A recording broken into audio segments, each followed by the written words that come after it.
தமிழன் தொலைக்காட்சி நேயர்களுக்கு வணக்கம். இன்றைய அரசியல் அரங்கம் நிகழ்வில் திருமிகு பிரதீப் ஜெயக்குமார் அவர்கள் கலந்து கொள்கிறார்.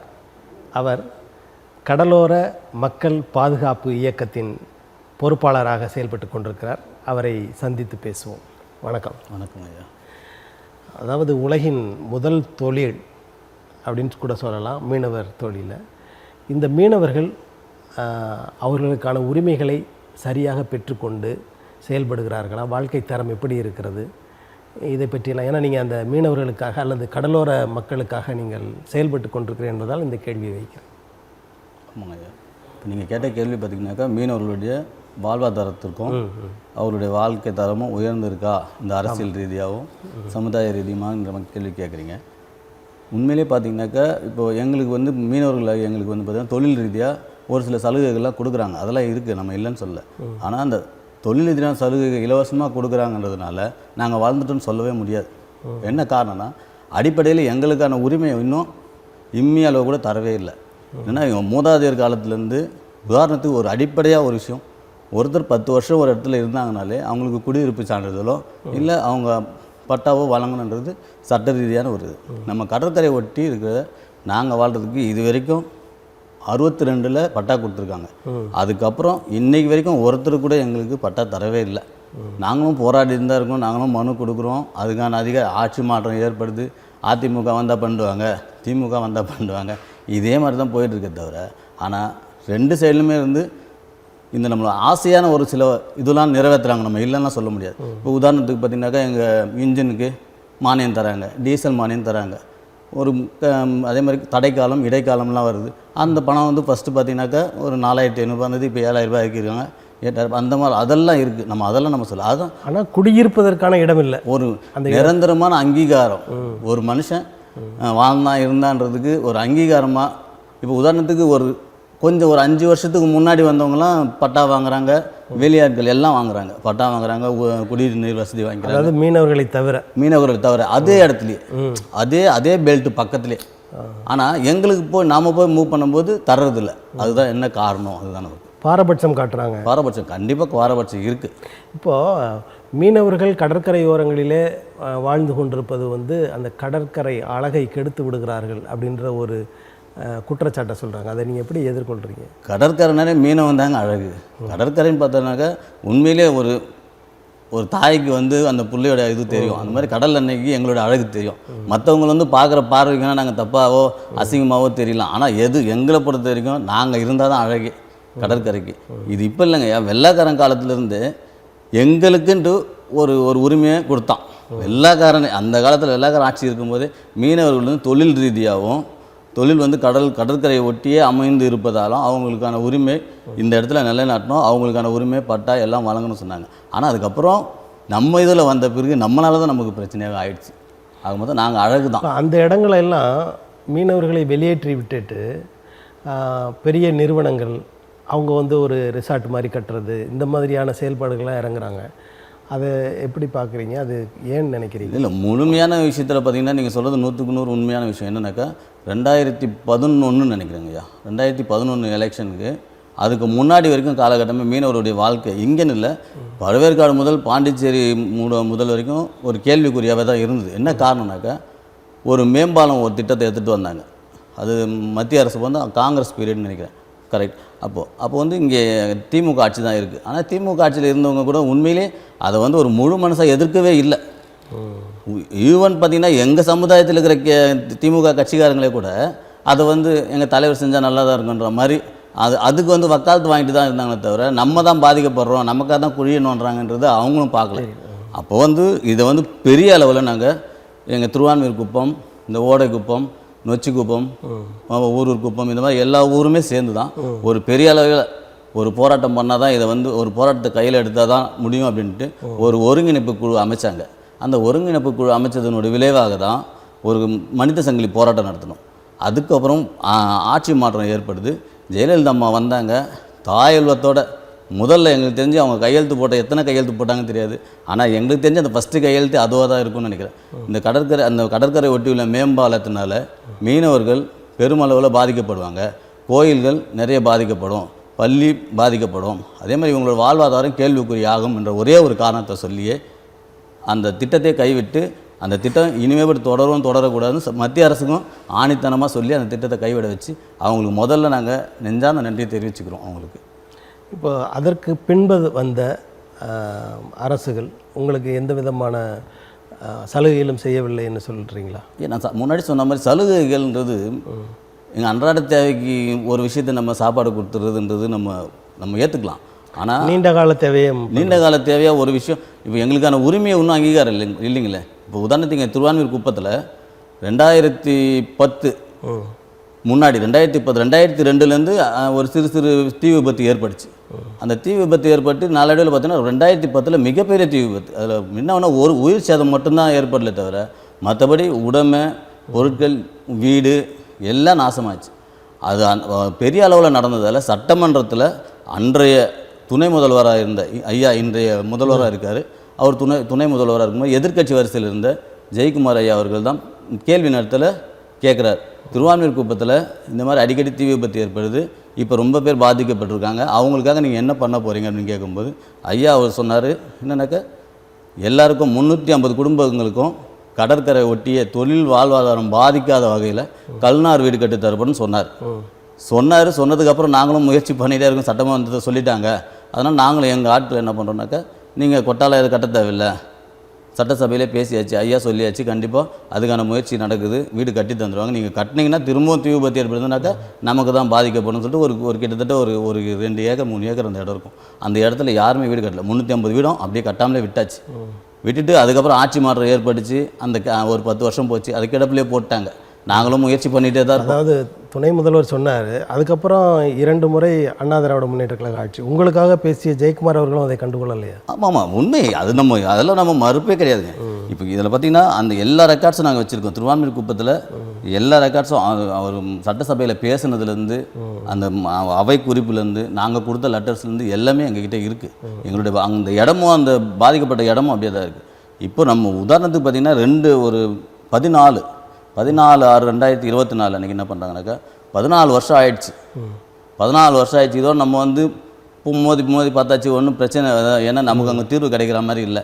அங்கே போனவுடனே சிஆர்எஸ் செட்டுன்றாங்க, கடற்கரை ஒழுங்குமுறை சட்டத்தில் இருக்குது, அதனால் நாங்கள் பண்ண முடியாதுன்ற மாதிரிலாம் அவங்க சொல்கிறாங்க. ஆனால் கடற்கரை ஒழுங்குமுறை சட்டமாக இருந்தாலும் சரி, கடற்கரை ஒழுங்குமுறை மேலாண்மையாக இருந்தாலும் சரி, கடற்கரை வரைபட ஒழுங்குமுறை சட்டம் இப்போ கரெக்டு இப்போ இந்த டைமில் இது பண்ணியிருக்கேன். அந்த சட்டத்துலேயும் பார்த்தீங்கன்னாக்கா மீனவர்களுக்கான உரிமை அப்படியே தான் இருக்குது. என்னன்னாக்கா அவர்கள் வீடு கட்டி கொள்ளலாம். அது தற்காலிகமாக இருந்தாலும் பரவாயில்ல, நிலையான வீடுகளாக இருந்தாலும். அதே மாதிரி அவங்க கட்டி கொண்டிருக்கும் வீடுகளுக்கு அடிப்படை வசதி செய்து தர வேண்டியது அரசின் கடமைன்னு சொல்லிட்டு அந்த சரத்திலே இருக்குது. ஆனால் அதை அதிகாரிகள் பார்க்குறாங்களா இல்லையான்னு நமக்கு தெரியல. அதை பார்க்குறாங்களா, பார்க்காத மாதிரி இருக்காங்களான்னு. அந்த மாதிரி நம்ம இந்த 14ஆம் தேதி ஒரு ரெண்டு பேர் ரொம்ப ஏழைங்க. அவங்க என்ன பண்ணுறாங்கனாக்கா ஒரு வீடு கட்டலான்னு முயற்சி பண்ணுறாங்க. நீங்கள் அவங்களும் தர மாதிரி இல்லை, நீங்களும் எதுவும் பண்ணுற மாதிரி இல்லை, நாங்கள் அவங்கவுங்க இடத்துல எரிஞ்ச இடத்துல வீடு கட்டிக்கிறோம் அப்படின்னு கட்டுறதுக்கு முயற்சி பண்ணும்போது இதை பார்த்திங்கன்னா டைம்ஸ் ஆஃப் இந்தியாவில் ஒரு ஃபோட்டோ எடுத்து போடுறாங்க. கடற்கொள்ளையர்கள் மாதிரி போட்டு சித்தரித்து அந்த ஒரே ஒரு அந்த இது வச்சுட்டு நம்ம ஐயா ராதாகிருஷ்ணன் ஐயா இருக்கார் பார்த்திங்கன்னா, அவர் வந்துடுறாரு. காலையிலே வந்துட்டு இதை மூடணும், இங்கெல்லாம் வீடு கட்டக்கூடாது அப்படின்றார். ஆனால் டைம்ஸ் ஆஃப் இந்தியா பத்திரிக்கை சொல்லிடுச்சுன்ற ஒரே ஒரு காரணத்துக்காக அந்த உண்மைத்தன்மையை ஆராயாமல் மீனவர்களுக்கான உரிமை என்ன இருக்குது, மீனவர்களுக்கு இங்கே அவங்க எந்த தைரியத்தில் இங்கே கட்டுறாங்க, எந்த அடிப்படையில் கட்டுறாங்க, இல்லை அந்த இடத்துடைய தன்மை என்ன, கடற்கரை புறம்போக்கு கடற்கரை ஒட்டி இருக்க மீனவர்களுக்கு தான் இதெல்லாம் ஆராயாமல். ஆனால் நல்ல மனுஷன்தான், நம்ம உண்மையிலே தப்பாக சொல்ல முடியாது. ஏன்னா கொரோனா காலத்துலாம் அவர் ரொம்ப நல்ல பெரிய விஷயம்லாம் பண்ணியிருக்காரு நமக்கு தெரிஞ்சு. இந்த விஷயத்தில் அவர் கொஞ்சம் ஒரு மாதிரி மாயையில் அதாவது தீப்பிடிச்சு எரிஞ்சு நாசமாக போனதை கட்டி கொடுக்கல, நீங்களாக கட்டுறதையும் விட மாட்டாங்க. அதுதான் இப்போ பிரச்சனையே. இப்போ இதை முதலமைச்சர் கொண்டு போனீங்களா? இப்போ மனு எல்லாம் கொடுத்துருக்கோம். நேற்று கூட பார்த்திங்கன்னா எம்எல்ஏவை பார்த்தோம், எங்கள் ஊர் சார்பாக எம்எல்ஏவை பார்த்து கொடுக்கும்போது இந்த வருகின்றது கூட தொடரல. அவருடைய அந்த கவனத்திற்கு நாங்கள் இதை எடுத்துகிட்டு போகிறேன், எல்லாம் குறிப்பெலாம் எடுத்திருக்காரு. கட்டாயமாக பேசுவாருன்னு நம்பிக்கை இருக்குது. அசன் மோகாலா ஐயா அவர்கள் பேசுகிறேன்னு சொல்லியிருக்காரு. உங்களுக்கு வேளச்சேரி? ஆமாம், வேளச்சேரி தொகுதி. இது தவிர உங்களுடைய இடங்களை பிறர் பறித்து கொண்டது அல்லது ஆக்கிரமித்து கொண்டது அந்த நிகழ்வுகள்லாம் உண்டா இங்கே? நிறைய இருக்குங்க ஐயா. யார் எடுத்துக்கிட்டாங்க? அது எப்படின்னாக்க எங்களுடைய அறியாமையும் ஒரு காரணம் சொல்லலாம். என்னென்ன வரவங்க எல்லாமே என்ன பண்ணுவாங்கன்னா பஞ்சாயத்து பார்ப்பாங்க. பஞ்சாயத்தில் என்ன பேசுவாங்கன்னாக்க உங்கள் பசங்களுக்கெல்லாம் படிப்பு சொல்லித்தரோம், கல்வி ரீதியாக அவங்கள வந்து வளர்த்துறோம், கலாச்சாரம் இது பண்ணித்தரோம், உங்களுக்கு தேவையான திருவிழாக்களை நாங்கள் எல்லாம் பண்ணுறோம் அப்படின்னு சொன்னோம். நம்ம ஆளுங்க சரி நம்ம ஆளுங்க எல்லாம் பண்ணுவாங்க அப்படின்ட்டு என்ன பண்ணுறது, அவங்க ஏதாவது ஒரு பேப்பர் கட்டுறதை கையெழுத்து போடுவாங்க நம்ம பஞ்சாயத்துங்க. அந்த இடத்த அப்படியே ஆக்கிரமிப்பு பண்ணிக்குவாங்க. ஆனால் அவங்களுக்கு பட்டாலாம் வந்துடும். நம்ம எப்படின்னா நம்ம பரிந்துரை கொடுத்த இடம் விட்டு கொடுத்தவங்களுக்குலாம் உடனே பட்டா கிடைக்கும், உடனே கல்வி வசதிக்கு வந்துடும். அந்த மாதிரி யாருக்கு கிடைச்சிருக்கு? அது உதாரணமாக சொல்ல போனால் நம்ம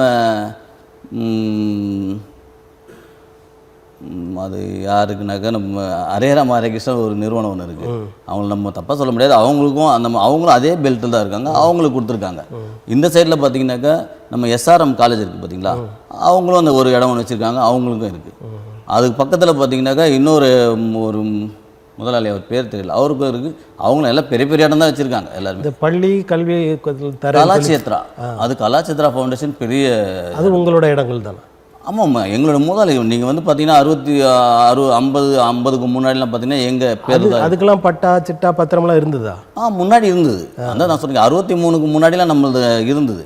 அதையெல்லாம் அவங்களுக்கு தான். நீங்கள் காசு வாங்கிட்டு கொடுத்தீங்களா இல்லை இலவசம்? இல்லை பைசாவும் வாங்கிட்டாங்க. ஒரு சில 100 ரூபாய் 200 ரூபாய் அந்த மாதிரி வாங்கியிருக்காங்க. ஏன்னா அந்த நம்ம மூதாதையர் சொன்னது. ஆனால் உண்மை தான் அது எல்லாமே. சரி, இப்போ எல்லா நாங்களுக்கு உங்களுக்கு உதவி பண்ணுறோன்னு சொன்ன அந்த அவர்கள் உங்களுக்கு உதவி பண்ணுறாங்களா இப்போ? இல்லைங்க ஐயா, யாரும் உதவி பண்ணலைங்கய்யா. இப்போ அந்த என்னக்க ஹரேராம் ஹரேகிருஷ்ணனில் நாங்கள் திருவிழா எதனா பண்ணோன்னாக்கா ஏதாச்சும் ஒரு செலவு ஏற்றுக்குவாங்க. அதே மாதிரி எஸ்ஆர்எம் காலேஜுக்கு போனால் அவங்களும் ஒரு செலவு ஏற்றுக்குவாங்க. திருவிழா சாப்பாடுலாம் விடுங்க, கல்விக்காக பிள்ளைகளுக்கு அந்த மாதிரி ஏதாவது எஸ்ஆர்எம் காலேஜில் ஒரு சிலருக்கு பண்ணுவாங்க. ரொம்ப முடியல அப்படின்னாக்கா எஸ்ஆர்எம் காலேஜில் பண்ணுவாங்க, அதெல்லாம் பண்ணுறாங்க. ஆனால் உங்களுக்கு வந்து இருக்க இடம் இல்லை இப்போ? நாங்கள் இருக்கோங்க ஐயா. ஆனால் எங்களுடைய நம்ம எப்படின்னாக்கா நாங்கள் பாதி பேர் தான் இருக்கோம். மீதி பாதி பேர் அந்த இடிஞ்ச இடத்துல இருக்காங்க பார்த்தீங்களா, அவங்கள எல்லாரும் நம்ம டம்ப் பண்ணி நம்ம ஊருக்குள்ளவும் வெளியிலையும் வாடகை இருக்காங்க. அவங்கள வந்து நம்ம இப்போ அந்த இடத்துல வீடு ஒன்று அரசாங்கம் கட்டி கொடுக்கும். நீங்கள் அந்த நேரத்துலேயே ஏதாவது ஒரு சின்ன குடிசையாவது போட்டுட்டு இருந்திருந்தா பிரச்சனை வந்திருக்காது. அதுதாங்க. அது என்னென்ன காரணம் என்னன்னாக்கா, அவங்களும் அரசு அதிகாரிகளும் சொல்கிறது என்னன்னாக்கா, எங்ககிட்ட பஞ்சாயத்து, நான் அப்போ இருந்த பஞ்சாயத்துக்கிட்ட வந்துட்டு குடிசெல்லாம் போட்டுறாதீங்க, நீங்கள் குடிசெல்லாம் போட்டிங்கனாக்கா அவங்க கட்டித்தர மாட்டாங்க, நீங்கள் கொஞ்ச நாள் காலியாக விட்டால் தான் இப்போ கட்டி தருவாங்க அப்படின்னாங்க. ஆனால் அப்போல்லாம் நாங்கள் கட்டியிருந்தோனாக்கா இந்நேரம் எல்லாமே கரண்ட் வசதியிலேருந்து கழிவுநீர் வசதியிலேருந்து நாங்கள் ஆனால் ஏன்னா அப்போ வந்து ஃப்ரீயாக தானே இருந்துச்சு. இப்போ தானே உங்களுக்கு வந்து வரி எல்லாமே இப்போ தான் கேட்குது. அந்த எரிந்த வீடுகள் இருந்த இடம் அப்படியே இருக்கா இல்லை எதுவும் ஆக்கிரமிப்பு? அப்படியே இருக்குது, அப்படியே தான் இருக்குது. யாரும் அதை ஆக்கிரமிப்பு பண்ண முடியாது. நம்ம கட்டினா நம்ம தான் கட்டுவாங்க. எங்கள் கோவில் கன்னியம்மன் கோவில்னு ஒன்று இருக்குது, அந்த கோவிலும் அப்படியே தான் இருக்குது, எல்லாமே அப்படியே தான் இருக்குது. நாங்களாக போட்ட சாலையும் அப்படியே தான் இருக்குது அந்த இடத்துல, எல்லாமே அதே தான். அதில் எத்தனை 350 குடும்பங்கள்? ஆமாம், 350 குடும்பங்கள். அந்த விவரங்கள்லாம் வச்சுருக்கீங்க நீங்கள்? இருக்குது. இந்த ஒட்டுமொத்தமாக அந்தவரெல்லாம் கையெழுத்து போட்டு முதலமைச்சர்கிட்ட மனு கொடுத்து அந்த மாதிரி எதுவும் பண்ண? ஃபஸ்ட்டு கொடுத்துருக்கோங்க ஐயா, அப்போ கொடுத்துருக்கோம். அதோடைய தொடர்ச்சியாக இப்போ மக்களோட ஒரு முதல்வர் ப்ரோக்ராம் போட்டாங்க, அதுக்கும் கொடுத்துருக்கோம். நம்ம செக்ரட்டரியேட் போயிட்டு அவருடைய தனிப்பிரிவில் அதுக்கும் மனு கொடுத்தோம். ஆனால் அது எதுவும் அவர் கண்ணில் படுதான்னு கூட தெரியல. ஆனால் அதுக்கான ரிப்ளை நமக்கு வர்றதே இல்லை எதுவுமே. இப்போ வந்து முதலமைச்சர்கிட்ட இருந்து நீங்கள் எதிர்பார்ப்பது என்ன? எதிர்பார்ப்பது என்ன, முதல்வர் ஐயா சொன்னது மாதிரி 2010 சொன்னது மாதிரி அந்த 350 குடும்பங்களுக்கும் நல்லபடியாக வீடு கட்டி தந்தாலும் பரவாயில்ல, இல்லை எங்களால் முடியாது ஏன்னா சிஆர்எஸ்ல வருது, உங்களுக்கான உரிமை அங்கே இருக்குது அப்படின்னு அவர் ஆராய்ஞ்சு அதுக்கான நடவடிக்கை மட்டும் எடுத்தால் கூட போதும். எங்களுக்கு அந்த அடிப்படை வசதிகள் கொடுத்தா கூட போதும், எங்காலுங்க கட்டிக்குவாங்க. உண்மையிலே அதெல்லாம் ஒன்றும் பிரச்சனை இல்லை. அதுதாங்க என் மெயின் கோரிக்கை. இப்போ இந்த இருப்பிடம் தவிர வேறு என்ன உங்களுக்கு பாதகங்கள் இருக்குது? அதாவது உங்களுக்கான இடுக்கண்கள் ஏதாவது இருக்கா, பிரச்சனைகள் இருக்கா? கட்டாயமாக கடலோரத்து சைடில் பார்த்தீங்கன்னா எங்கள் ஊரை பொறுத்த வரைக்கும் இந்த இடத்தோட பிரச்சனை ஒன்றா இருக்குது. மற்றபடி பார்த்தீங்கன்னாக்கா எல்லா கிராமங்களையும் நான் ஒட்டுமொத்தமாக நான் பார்க்கணும். ஏன்னா கடலோர மக்கள் பாதுகாப்பு எனக்குன்றது எங்கள் ஊர் மட்டும் இல்லை, நீங்கள் தமிழ்நாடு முழுக்க எல்லா இடத்துலையும் என்னோடய பிரச்சனை எங்கள் அப்பாவோடைய இருந்ததுனால எனக்கு எல்லா பிரச்சனையும் ஓரளவுக்கு பரிச்சோம். இப்போது நெய்தல் மக்கள் கட்சின்னு ஆரம்பிச்சிருக்காங்க. அந்த நெய்தல் மக்கள் கட்சியில் இருக்கிற பாரதி மாமா இருக்கார், அவரும் மற்றபடி கோசுமணி நம்ம ஒரு சில கபடி மாறன் எல்லாமே இருக்காங்க, அந்த குழுவில் இருக்காங்க. அவங்க எல்லாம் ஒரு கட்டமைப்பு நல்லா உருவாக்குறாங்க. அதே மாதிரி அதில் வந்து நம்ம ஊர் சரவணன் ஒருத்தர் இருக்கார். இவங்க எல்லாம் என்னன்னாக்கா இது சம்மந்தப்பட்ட விஷயங்கள். இது இப்போ தமிழ்நாடு முழுக்க கடல் சார்ந்த பகுதிகளில் இந்த இயக்கம் கட்சி இருக்கா, கட்சியாகவே உருவாக்கியிருக்காங்க.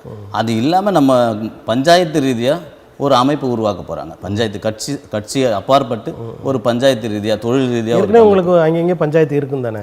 இன்றைக்கி வரைக்கும் பஞ்சாயத்து, இன்றைக்கி வரைக்கும் பார்த்தீங்கன்னாக்கா சென்னைக்குள்ளே சிட்டிக்குள்ளே ஒரு பஞ்சாயத்தாக இயங்குதுன்னா கிராமம்னாக்கா அது எங்கள் மீனவர் கிராமமாக தான் இருக்குங்க ஐயா. இந்த பஞ்சாயத்தில் உள்ள பொறுப்பில் இருக்கிறவங்க உங்களுக்கான அந்த இடத்துக்கு வீடு கட்டுறதுக்கான வேலைகள் எதுவும் அவங்க பண்ணலையா? அதற்கான முயற்சிகள் எடுக்கலையா அவங்க? எடுத்துருக்காங்க ஐயா. அவங்க அதுதான் சொல்கிறீங்க இல்லைங்களா, எல்லாமே நம்ம சொன்னது உங்ககிட்ட அதுதான். அவங்க கொடுத்த லெட்டர்ஸ்லேருந்து முன்னாடி பஞ்சாயத்துலேருந்து எல்லா லெட்டர் கொடுத்தது யார் யாருக்கு கொடுத்துருக்காங்கன்றது லிஸ்ட் எல்லாமே இருக்குது. இது மாதிரி வந்து எல்லா பஞ்சாயத்துலையும் கொடுத்துருக்காங்க. அதுக்கான ரிப்ளையும் லாஸ்ட்டாக ஒரு முறை தான் ரிப்ளையும் அவங்க ஆட்சியர் வந்து அனுப்பியிருக்காங்க. அதுக்கான விஷயங்களும் இன்னும் இதுதான் அந்த பீச் ராபரின் அதுதாங்க ஐயா. இது வந்து நம்ம அப்போ தீ விபத்து ஏற்படும் போது அவர் சட்டசபையில் பதிவு செய்ததுங்க. துணை முதல்வர். ஆமாம், துணை முதல்வர் பதிவு செய்தது. இது எல்லாமே இருக்குது. இது நம்ம மீன்வளத்துறையில் ஆய்வு செய்து அங்கே வீடு இருந்ததுக்கான ஆதாரம், வீடு இருந்தது உண்மைதான், அவங்களுக்கு கட்டித்தரதுல எந்த விதமான இது இல்லாமல் 160 குடிசை வீடுகள். ஆமாம், அதுவும் கொடுத்தது எல்லாமே இருக்குது. இதை வச்சு தான் அங்கே இப்போ எல்லாம் 350ன்னு சொன்னீங்க, அதில் 160 குடிசைகள் தான். எப்படி தாங்க 360ன்றது நம்ம அந்த கடற்கரை ஓரத்தில் இருக்கவங்க எல்லாருமே நாங்கள் எடுத்துட்டோம். இப்போ இங்கே ஒரு 150ன்னு வச்சுங்களேன். இந்த பக்கம் பார்த்தீங்கன்னா கடற்கரை ஒட்டி ஒரு 2 லைன் இருந்துச்சு எங்கள் ஊரை தாண்டி. ஏன்னா நம்மளோட ஒரு சில வாழ்வாதார பிரச்சனை எடுக்கும்போது கடற்கரை ஒட்டி ரொம்ப கிட்ட போய்ட்டு நாங்கள் தொழில் பண்ணவே முடியாத சூழ்நிலை இருப்போம். அப்போது அந்த 2 லைன் ஃபுல்லாகவே எடுத்துட்டோம். சரி, எடுத்தாச்சு, அவங்களுக்கும் அந்த தண்டை கொடுப்போன்ற மாதிரி தான் நம்ம முயற்சி பண்ணுறோம். இப்போ உங்களுக்கு கடலில் மீன் பிடிப்பதற்கு சிலர் வந்து நவீன இயந்திரங்கள் தொழில்நுட்பங்களை வச்சுலாம் பண்ணுறாங்க. அது வந்து சாதாரண மீனவர்களை பாதிக்கிற ஒரு செயலாக இருக்கிறது. இதை பற்றி விவரங்கள்லாம் சொல்ல முடியும்? இல்லை, கண்டிப்பாக பாதிக்கிற விஷயம் தாங்க அது. அது ஏன்னா இப்போது நம்ம கடற்கரை பொறுத்த வரைக்கும் பார்த்தீங்கன்னாக்கா நம்ம மீன்வளத்துறையிலே ஒவ்வொரு ஆட்ஸ் பவர் வச்சுக்கிற இன்ஜின் வச்சுக்கிறவங்க ஒரு குறிப்பிட்ட அளவு தான் போகணுன்ற மாதிரிலாம் முடிவு பண்ணி வச்சுருக்காங்க.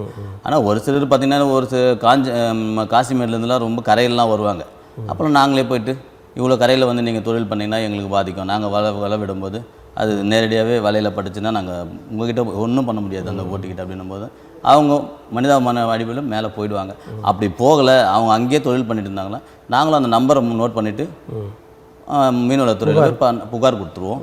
அதுக்கான நடவடிக்கை கண்டிப்பாக அவங்க எடுப்பாங்க. இதெல்லாம் உண்மை நடக்குது, நல்லதான். இப்போ கடற்பகுதியில் சிலர் வந்து கடலுக்குள்ளே தொழிலுக்காக போகிறாங்க. எதிர்பாராத விதமாக அந்த படகுல ஓட்டை விழுந்துறதோ அல்லது ஏதாவது விபத்துக்களோ நடக்கிறது. இவைகளையெல்லாம் உடனுக்குடன் சொல்லி அவர்களை காப்பாற்றுவதற்கான வசதிகள்லாம் இருக்கா?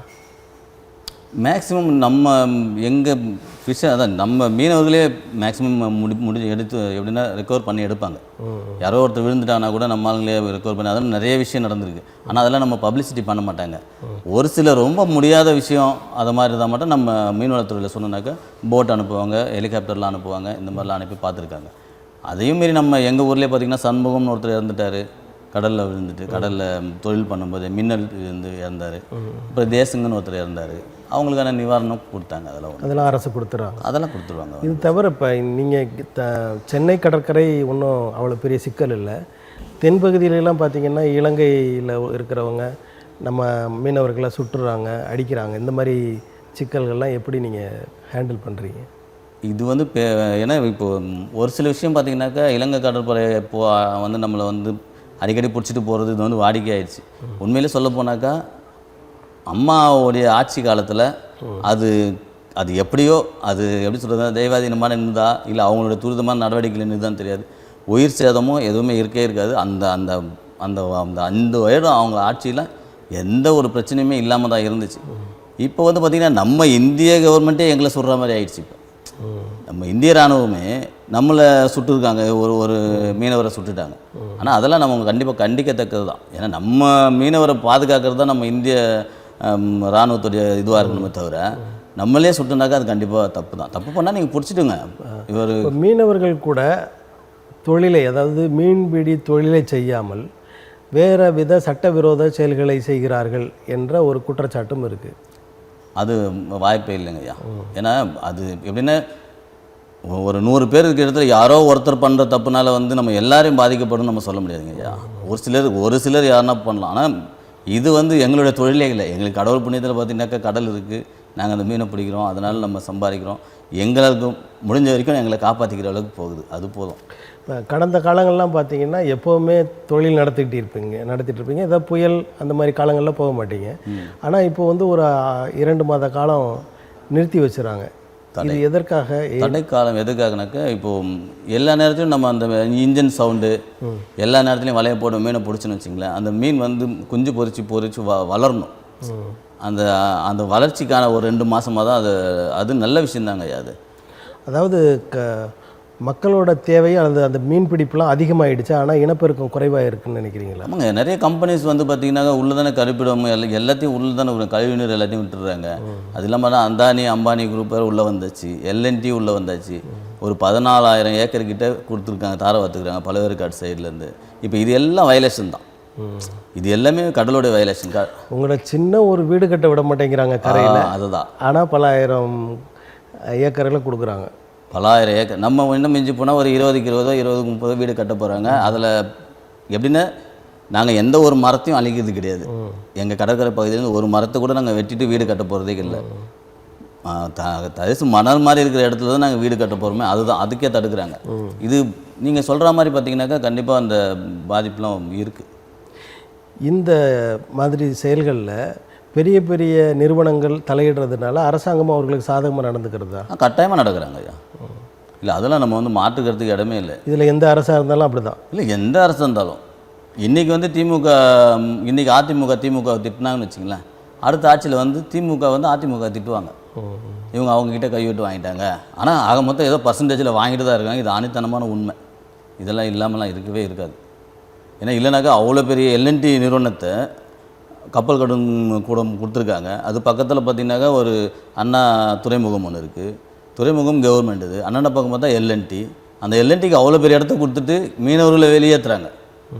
உதாரணத்துக்கு சாத்தான்குப்பம்னு ஒரு ஊர் இருக்குது, பழவேற்காடு தாண்டி ஒரு மிகப்பெரிய ஊர். அது எப்படி பார்த்திங்கனாக்கா இங்கே நாங்கள் திருவான்மியூர் வந்து கடற்கரை ஓரத்தில் எப்படி ஒரு பெரிய ஊரோ ஒரு கட்டுப்பாடான ஊரோ அந்த மாதிரி சாத்தான்குப்பம் ஒரு பெரிய கட்டுப்பாடான ஊர். ஒரு சுனாமி வந்துச்சு. சுனாமி வந்த பிறகு பார்த்திங்கன்னா உங்களுக்கு இங்கே வந்து வாழ்கிறதுக்கான இது இடம் இல்லை அப்படின்ட்டு அவங்க எல்லோரையும் அப்புறப்படுத்தி மேற்கு போட்டாச்சு. ஆனால் அந்த இடத்துல என்ன பண்ணுறாங்கனாக்கா இப்போது லே அவுட் போட்டு சேல்ஸ் பண்ணுறாங்க இவங்க இருந்த இடத்த. ஆமாம், நாங்கள் இருந்த இடத்த எங்கள் வாழ தகுதியற்ற இடம் சொல்லிட்டு அந்த இடத்த வந்து இப்போ கரண்ட்டில் எல்லாமே நடந்துகிட்டே இருக்குது. இப்போவும் அதை வந்து பிளாட்டு போட்டு விற்றுட்டு தான் இருக்காங்க. அதை வாங்கிட்டு வீடு கட்டுறவங்க கட்டின்னு தான் இருக்காங்க. பெரிய பெரிய ஆளுங்க. நம்ம ஆளுங்க வாங்கலை. நம்ம ஆளுங்க இங்கே கொடுத்தாங்கன்றதுனால நம்ம ஆளுங்க முடிஞ்சிச்சு. விலையும் அதிகமாக இருக்கும், நம்மளால் வாங்க முடியாது.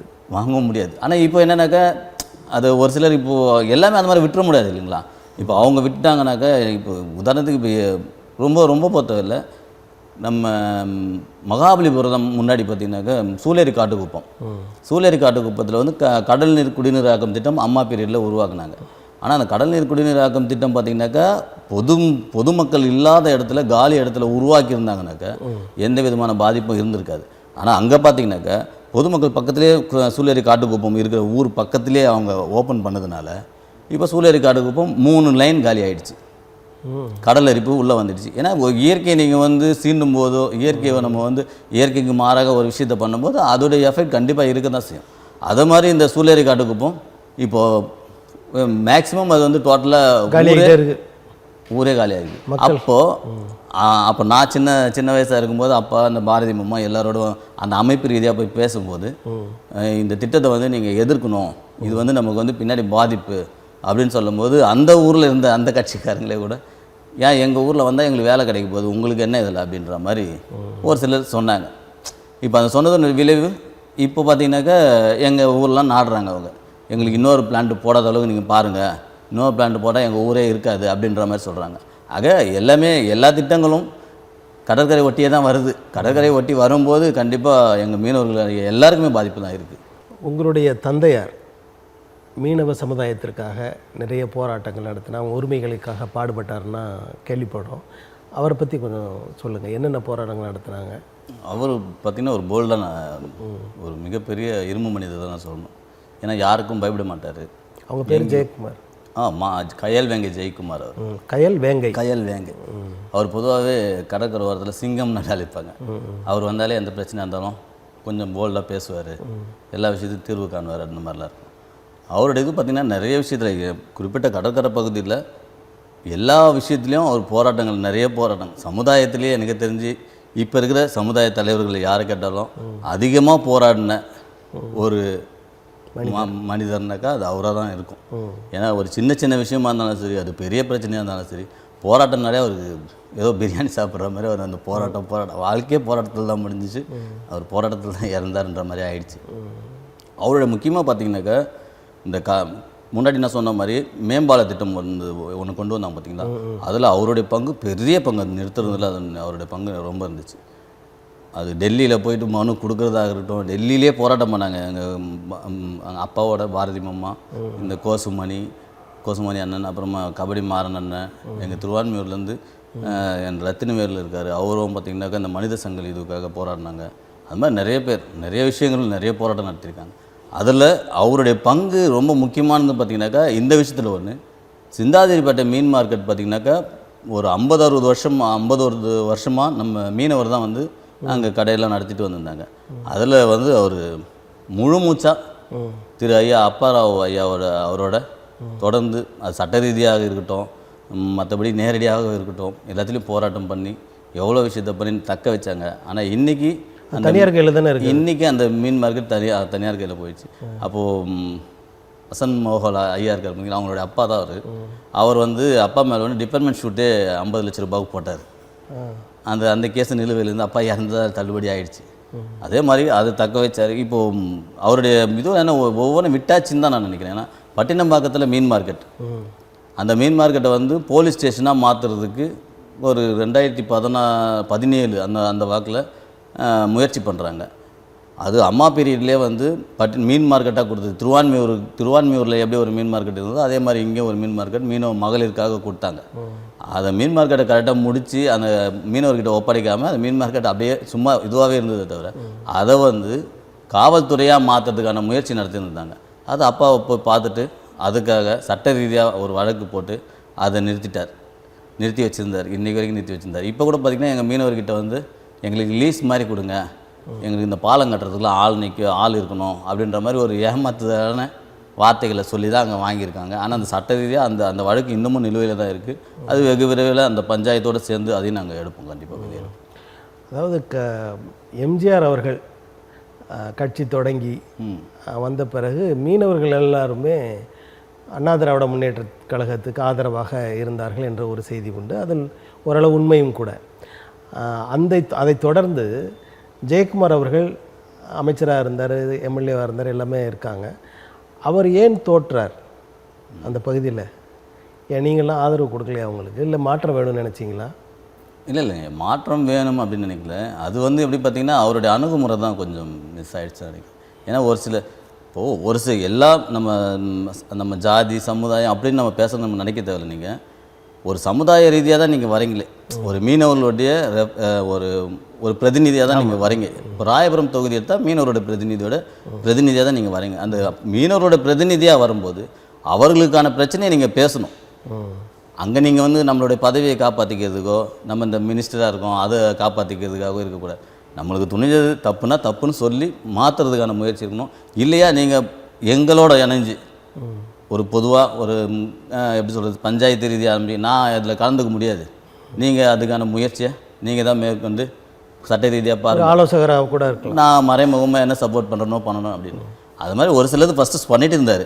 அதுக்கப்புறம் என்ன காலப்போக்கில் பார்த்திங்கன்னா அவர் எதுலேயுமே வந்து பார்த்திங்கன்னா ஏதோ பட்டும் படாத மாதிரி ஒரு மாதிரி நின்றுட்டார். அதுவும் ஒரு காரணம். ஆனால் எங்களுக்கு மன வருத்தம் தான், அவர் தோற்றதில் எங்களுக்கு ரொம்ப ரொம்ப மன வருத்தம். ஏன்னா எங்களுக்கு நல்லதோ கெட்டதோ ஒருத்தர்கிட்ட நம்ம எப்படியோ ஒரு முறை இல்லை 2 முறை இல்லை 3 முறை அப்படி போய் பேசிட்டு இதை பேசுங்கன்னு சொன்னால் கண்டிப்பாக பேசுவார் சட்டசபையில். அதுக்கு ஒருத்தர் கூட இல்லாமல் போயிடுச்சு அப்படின்னுவோம். இப்போ இந்த உங்களோட 160 குடும்பங்கள் அந்த தீக்கிரை, அதாவது அந்த உடைமைகள் தீக்கிரை ஆனது போது அதுக்காக பேசினவர் ஆமாம், கண்டிப்பாக பேசினார்.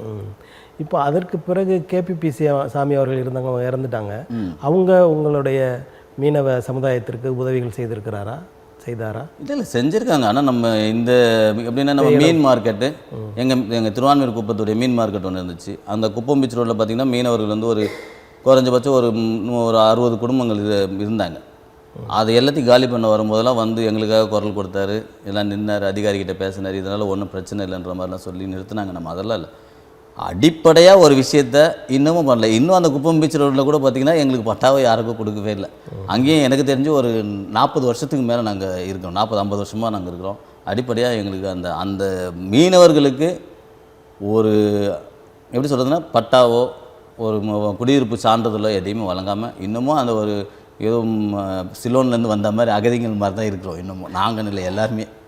இப்போ வடசென்னையில் அந்த இடங்களில் பார்த்தீங்கன்னா இப்போ கேபிபி சங்கர் அவர்கள் வந்து சட்டமன்ற உறுப்பினர் இருக்கார். அவர் உங்களுடைய உரிமைகளுக்காக அதுக்காக ஏதாவது உதவிகள் பண்ணுறாங்களா இல்லை செயல்படுறாங்களா? இல்லை அதெல்லாம் இப்போ அவரோட முடியல. ஏன்னா அவரை வந்து ஒரு ஏதோ ஒரு கட்டம் போட்டு வச்சுட்ட மாதிரி தான் தோணுது. கட்சியிலேயேவா? ஆமாம் கட்சியிலே. எப்படின்னாக்கா ஒரு கட்சியில் ஒரு மீனவர் இருக்கார், மீன்வளத்துறை அமைச்சராக மீனவர் ஒரு நேரடியாக மீனவராக இருந்தால் மட்டும்தான் வந்து எல்லா இதையும் தெரியும். எங்களுடைய ஏற்றத்தாழ்வு, எங்களுடைய குறைகள் என்ன, நிறைகள் என்ன, எங்களுக்கு எதை செஞ்சால் நல்லா இருக்குன்றது இது வந்து அவங்களுக்கு தான். அவங்க நல்லவர் கெட்டவர் அப்புறப்பட்ட பிரச்சனை அவருக்கு தெரியும். ஆனால் அவருக்கே தரலைங்களே. எங்களுக்கு ஒரே ஒரு எம்எல்ஏ தான் இருக்கார், அவருக்கே தரல. அப்படின் போது கண்டிப்பாக அது நிராகரிக்கப்படுற மாதிரி தான் எங்களுக்கு தோணுது. அப்போ அவர் எந்த பிரச்சனையிலும் இங்கே பேச முடியாது. இப்போ இந்த காரணங்களை வைத்து உங்களது வாக்குகள், மீனவ சமுதாய வாக்குகள் வேறு கட்சிகளுக்கு மடைமாற்றப்படுகிறதா? இல்லை கண்டிப்பாக கொஞ்சம் மாறலாம். ஆனால் மேக்ஸிமம் இங்கே பார்த்தீங்கன்னா ஏடிஎம்கே டிஎம்கே தான் இருப்பாங்க. ஒரு அன்னைக்கு 30% அவங்க வாங்கினாங்கனாக்கா இன்றைக்கி அந்த 30% இவங்க வாங்கியிருப்பாங்க, 28% ஆப்போசிட் வாங்கியிருப்பாங்க. இதுதான் மாறுமே தவிர பெரிய அளவில் மாறாது. இப்போ இன்னொரு செய்தியும் வருது, அதாவது உங்களுடைய வாக்குகள் பெரும்பாலும் நாம் தமிழர் கட்சிக்கும் சில இடங்களில் பிஜேபிக்கும் போகுது அப்படின்ற மாதிரி. அதில் அது கிட்டத்தட்ட உண்மைதான். அந்த 30% மீதி 20 எங்கள் இப்போ பார்த்தீங்கன்னா அந்த போலிங் ஆகிறது பார்த்தீங்கன்னாக்கா நம்ம இடத்துல குறைஞ்சபட்சம் 90% போலிங் ஆகும். நீங்கள் அது கணக்கெடுத்து பார்த்தாலே தெரியும். நீங்கள் சட்டமன்ற எலெக்ஷனாக இருந்தாலும் சரி, பாராளுமன்ற எலெக்ஷனாக இருந்தாலும் சரி, உள்ளாட்சி தேர்தலாக இருந்தாலும் சரி, எதுவாக இருந்தாலும் மீனவர்கள் எங்கள் பகுதியில் இருக்க அந்த 2000-3000 ஓட்டு இருக்குனாக்கா அதில் 90% பேர் கண்டிப்பாக ஓட்டு போடுவாங்க. இந்த 90% வந்து யார் யார் எப்படி எடுத்துக்கிறாங்கன்னு தான். ஆனால் இந்த முறை கொஞ்சம் நாம் தமிழர் பிஜேபிலாம் வாங்கியிருக்காங்க. அதுக்கு காரணம் என்னன்னு நினைக்கிறீங்க? அதுக்கு காரணம் என்னென்னா இவங்ககிட்ட கிடைக்காது எங்களுக்கு அங்கேயா தீர்வு கிடைக்குமோ அப்படின்னு எங்களுக்காக பேசுறதுக்கு ஒரு ஆள் இருப்பாங்களோ, அது ஒரு இதுதான், ஒரு ஏதோ ஒரு நம்பிக்கை தான். ஆனால் அப்படி இருந்து அவங்க ஏதாவது உங்களுக்காக பேசுகிறாங்களா அந்த கட்சி? இல்லை அது பேசுவாங்க. இப்போது பேச முடியாத இப்போது நம்ம முனுசாமி அண்ணன் இருக்கார், சின்ன முனுசாமி அண்ணன். அவர் பார்த்திங்கனாக்கா அந்த பேனா நினைவு சின்னம் வைக்கிற பிரச்சனையில் பார்த்திங்கன்னா அது பூதாகரமாக போயிட்டே இருந்துச்சு, வச்சு தான் ஆகுன்ற மாதிரி கட்சியில் சொன்னாங்க. அதுக்கான கருத்து கேட்பு கூட்டத்தில் நாங்கள் போக முடியல. அவர் வந்து உண்மையிலே எங்களில் ஒருத்தராக பேசி அதை நிறுத்துகிற அளவுக்கு. ஏன் இங்கே போக முடியல? எல்லாத்தையும் தானே கருத்து கேட்டாங்க. இல்லை அது என்னன்னாக்கா ஒரு கருத்து கேட்பு கூட்டம் வந்து பார்த்திங்கனாக்கா எல்லாருக்கும் அழைப்பு தர மாதிரி தெரியல. இப்போ எப்படின்னா ஒரு சில லிங்க் இப்போ எனக்கு வேறு ஒருத்தருக்கு தெரிஞ்சதுனாக்கா அவங்களுக்கு தெரிஞ்சவங்க மட்டும் தான் அங்கே எடுத்து போவாங்க. இது வந்து எல்லா ஊரும் அனைத்து ஊர்களுக்கும் ஒரு லெட்டர் கொடுத்துட்டு ஒரு சர்க்குலர் மாதிரி அப்படி பண்ணலை, அப்படிலாம் பண்ண மாட்டாங்க. அது அந்த அரசில் வந்து பார்த்தீங்கன்னாக்கா கருத்து கேட்பு கூட்டமாக இருக்கட்டும், ஒரு கண் துடைப்பு மாதிரி தான், கண் துடைப்பு மாதிரி தான், ஒரு ஷோகாஸ் மாதிரி பண்ணிவிட்டு அவங்களோட ஒத்துழைப்பு ஃபுல்லாக இருந்துச்சு. அதில் எங்கள் மீனவ சமுதாயத்தை சேர்ந்தவரே அதுக்கு ஆதரவு தெரிவிக்கிறார் ஒருத்தர். அவர் திமுக கட்சியை சேர்ந்தவர், பேர்லாம் வேண்டாம் நமக்கு, அதனால சொல்கிறேன். ஆனால் அது தப்புன்றது அவருக்கே தெரியல. சாதாரணமாக பேனா நினைவு சின்ன வைக்கிறாங்க, கடலில் வச்சுட்டாங்கனாக்கா அங்கே உண்மையிலே பார்த்திங்கன்னா மீன் வளர்ச்சி அடைகிற இடமே அதுதான். முகத்துவாரங்கள் தான் வந்து எல்லா முகத்துவாரங்களும் மீன் குஞ்சு பொறிச்சு வளர்க்குற இடமே அதுதான், வளர்கிற இடம் மெயினாக. அந்த இடங்களில் நீங்கள் பேனா வச்சுட்டு அடிக்கடி ஒரு சவுண்ட் வயலேஷன் கொடுக்குறதுனா நீங்கள் பாலம் போட்டு நாங்கள் மேலே தான் வச்சுட்டு தான் அது டிஸ்டர்பன்ஸ்லாம் இருக்காது அப்படின்னு நம்ம சொல்லவே முடியாது. வயலன்ஸ்னால் வயலன்ஸ் தான்.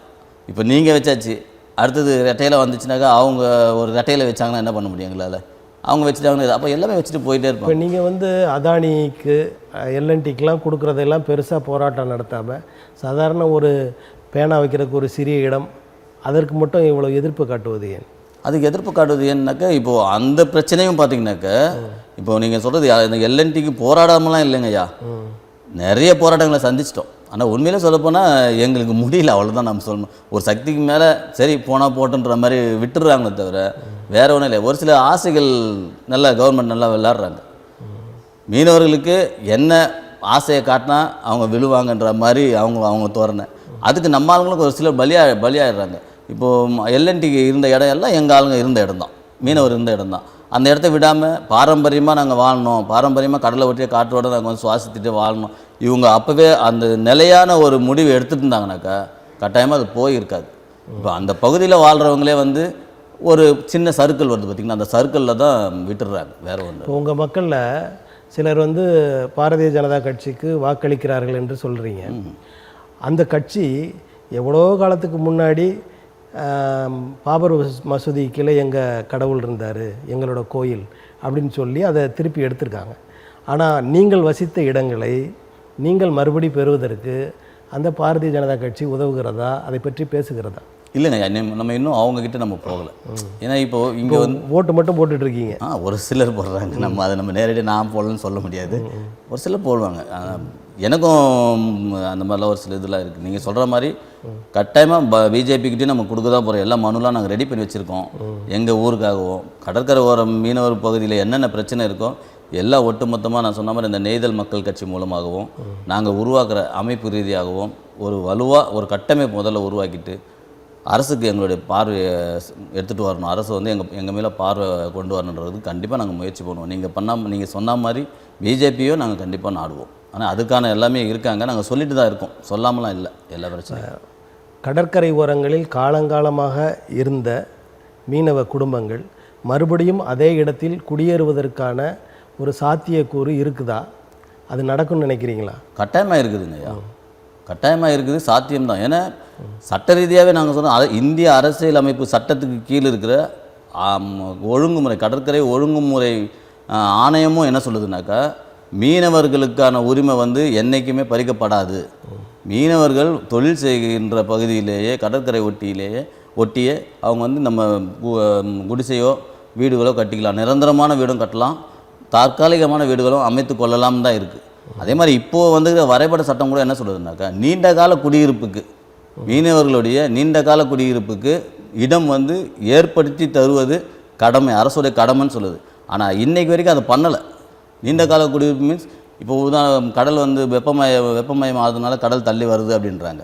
கடல் தள்ளி வர எங்களுக்கு பாதிப்பு தான் வரும். அப்போ எங்களுடைய வாழ்வாதாரத்துக்கு ஒரு இடத்த ஒதுக்கி தரணும் அப்படின்றாங்க. அதாவது இயற்கையும் உங்களுக்கு பாதுகாப்பு தரல, உங்களை வந்து ஆக்கிரமிக்க வருது. அதே மாதிரி இங்கே இருக்கிற அரசியல் கட்சிகளும் உங்களை ஆக்கிரமிக்கிறோம். நாங்களும் ஏமாந்துட்டோம் இல்லைங்களா, ஃபுல்லாக சுற்றி எங்கள் அப்போவே நாங்கள் பிடிச்சி வச்சுருக்கணும், எங்களுக்கான இடம்ன்ற மாதிரி நாங்கள் வச்சுருக்கணும். அதை நம்ம விட்டாச்சு, அவ்வளோதான், வேறு ஒன்றும் இல்லை. நம்ம சமூக செயற்பாட்டாளர் மேதா பட்கர் ஒரு முறை வந்து இங்கே போராட்டங்கள்லாம் நடத்துனாங்க. அதை பற்றின செய்திகள் சொல்லுங்கள். அம்மா வந்து மேதா பட்கர் அம்மா வந்து வரும்போது பார்த்திங்கன்னா அப்பாவும் உடன் தான் இருந்தார், எங்களுடைய வீட்டுக்கே வந்திருக்காரு. அந்த அந்த மேம்பாலம் பிரச்சனை வந்தது பார்த்திங்களா, அது மேதா பட்கர் அம்மா வந்து திருவான்மையூரில் வந்து மீட்டிங் போட்டு அவங்க பேசிட்டு போய் அவங்க மனுலாம் கொடுத்தது விளைவாக கூட நடந்தது கூட சொல்லலாம். அவங்களுடைய பங்கும் அதில் கண்டிப்பாக இருக்குது. ஏன்னா நாங்கள் மட்டும் போராடினோம், நாங்கள் மட்டும் ஜெயித்தோம் அப்படின்றது வந்து சாத்தியமில்லை. எங்களுக்காக மேதா பட்கர் அம்மா உழைச்சாங்க.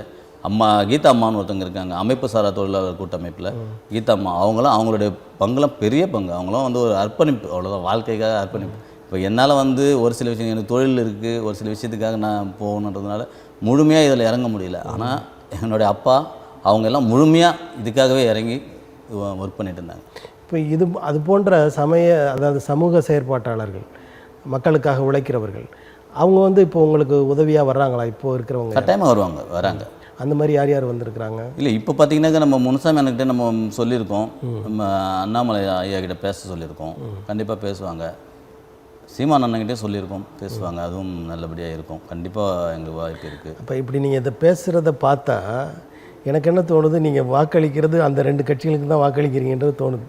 இல்லைங்க, அது வாக்களிக்கிறீங்க நீங்கள் தோணலாம். ஏன்னா இப்போ இந்த 2 பேருமே வந்து மாறி மாறி வர்றதுனால ஒரு முடிவு, கரெக்டான முடிவு நமக்கு கிடைக்க மாட்டுது. கரெக்டான ஒரு தெளிவான இதுதான் உங்களுடைய இடம். 2 ஆட்சியை தவிர வேற ஒரு ஆட்சி வரணும்னு நினைக்கிறீங்க? பேசணும்னு நம்ம நினைக்கிறோம். ஏன்னா இப்போ இவங்க யாரும் பேச மாட்டாங்க.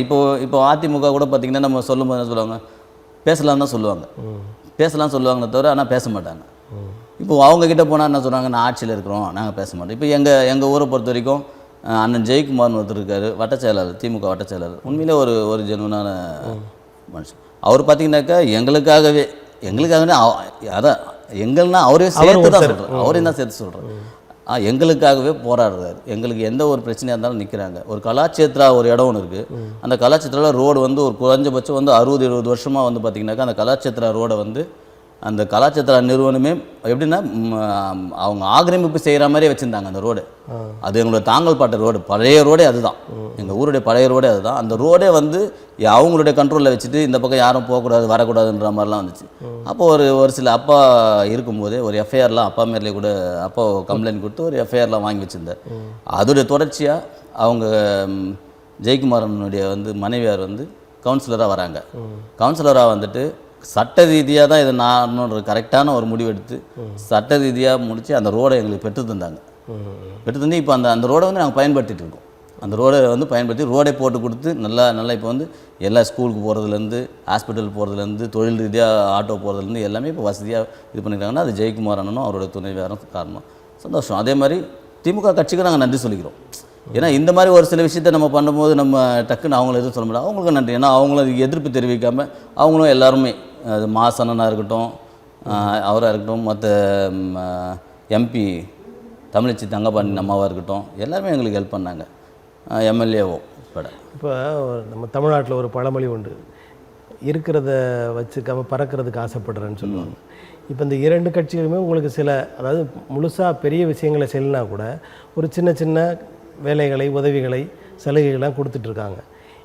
இதை நீங்கள் பெருசாக எடுக்காமல் அதாவது அதிகாரத்திற்கே வர இயலாத, இது வரைக்கும் வராத சீமானையோ அண்ணாமலையோ நம்பி என்ன உங்களுக்கு பயன் இருக்க போகுது? அப்படி இல்லைங்க ஐயா. மக்களுடைய போராட்டம்ன்றது நாங்கள் எடுத்துகிட்டு போகும்போது முன்னெடுக்கும் போது எங்களோட நிற்க மாட்டாங்களே ஒரு சிலர். உதாரணத்துக்கு ஏடிஎம்ஏக்கும் நிற்க மாட்டாங்க, திமுகவும் நிற்க மாட்டாங்க. நம்ம ஏன்னா அவங்களுக்கு ரெண்டு பேருக்குமே அந்த விஷயம் தெரிஞ்சிச்சு. ஏன்னா நாங்கள் ஃபஸ்ட்டு மையப்படுத்தி இந்த விஷயத்தை எடுத்துகிட்டு போனதே அதிமுக திமுக. அப்போ ஆளுங்கட்சியாக அந்த அதிமுக கிட்டே எடுத்துகிட்டு போகிறோம். நாங்களும் மிகப்பெரிய ஒரு கூட்டம் போட்டு தொழிலுக்கு போக 3 நாள் தொழிலுக்கு போகாமல் 3 நாளோட வருமானம் யாருக்குமே இல்லை.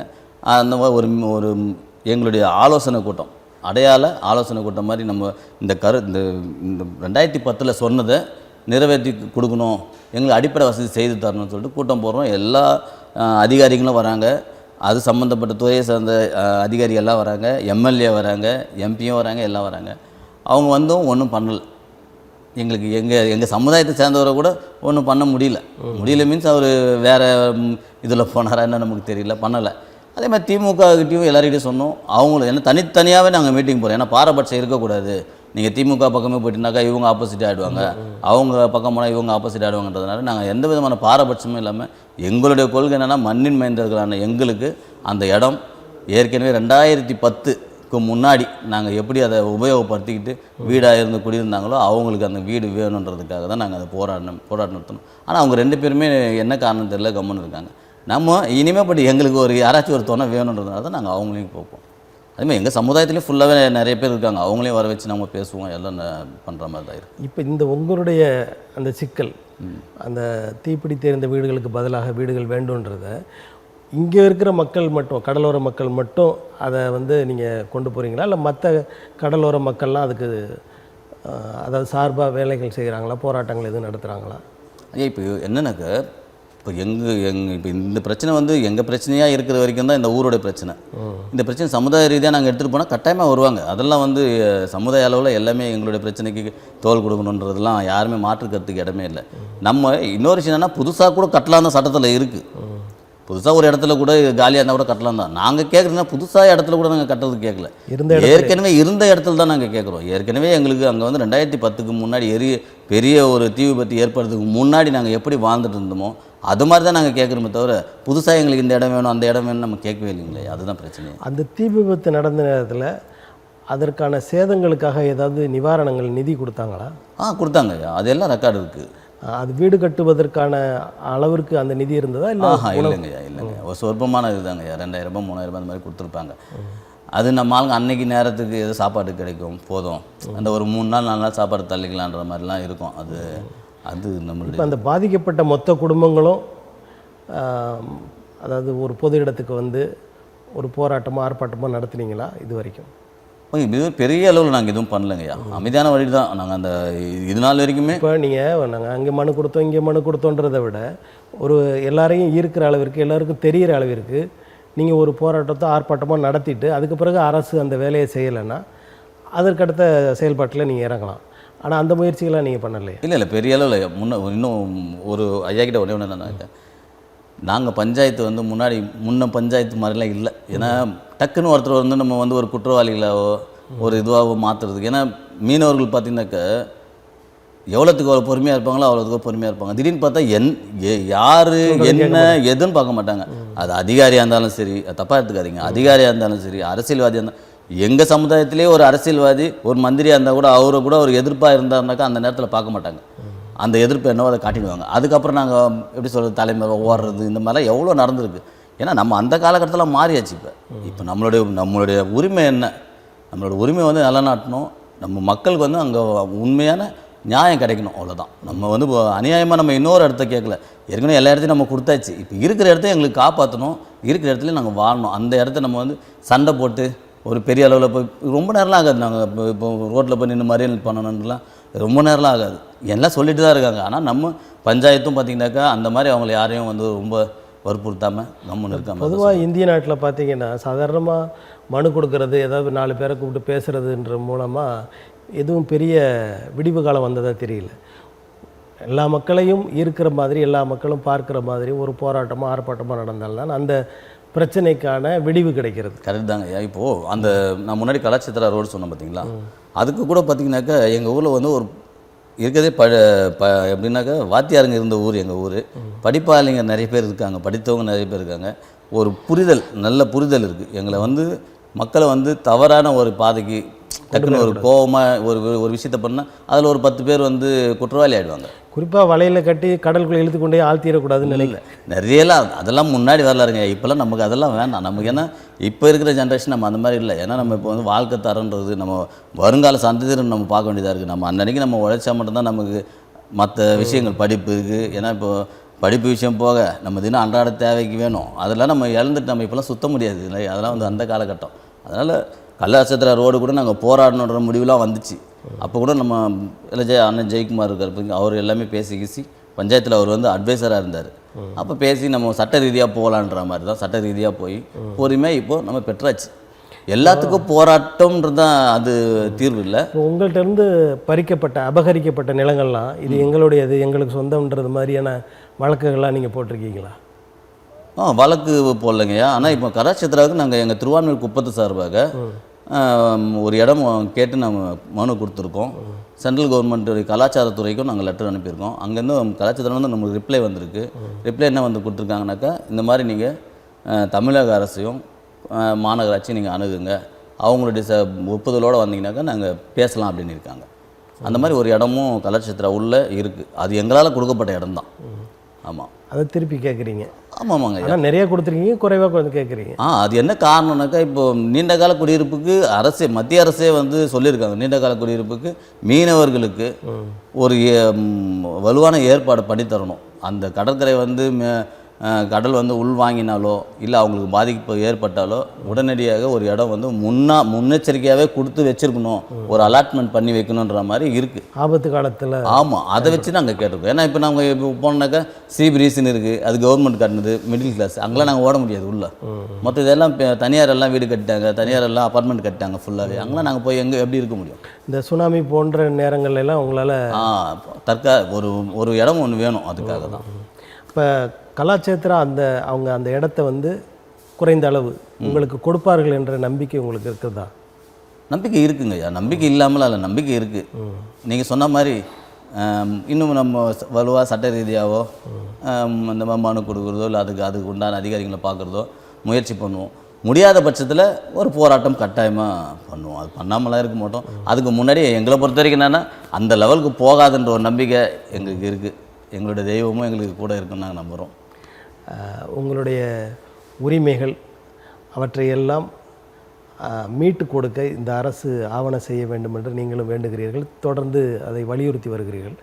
அவையெல்லாம் சிறப்பாக நடக்க தமிழன் தொலைக்காட்சி வாழ்த்துக்கிறது. உங்களது இந்த நேர்காணலுக்கு எங்களது நன்றி. ரொம்ப நன்றிங்க. நேயர்களே, அடுத்த அரசியல் அரங்கு நிகழ்வில் வேறொரு ஆளுமையுடன் சந்திப்போம். நன்றி, வணக்கம்.